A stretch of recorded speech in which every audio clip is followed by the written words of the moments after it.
So, as you can see in this video, guys, this is a FAW truck, FAW truck. It's a Chinese model. It's actually, you can say, moving some marl from this location just down to another location a bit down further, right? You see a cat excavator. So it's just to actually show a little like the versatility of this truck and the power of it, you know. You can see the flexibility, practicality of it overall, of these Chinese trucks, you know, to show how very useful they are, you know.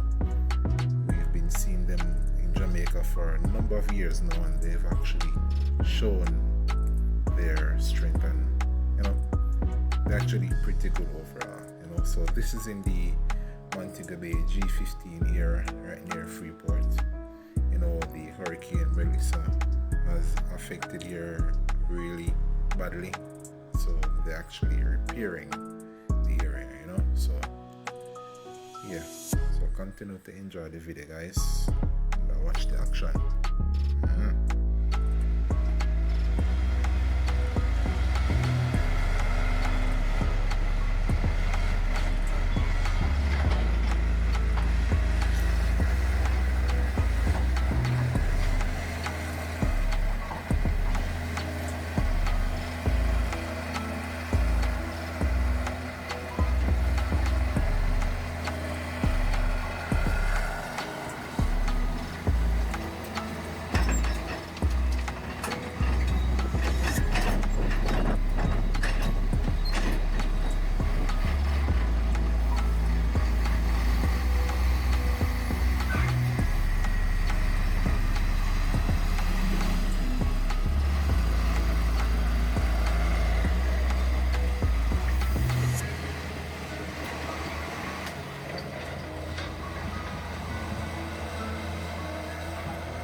strong machine, you know.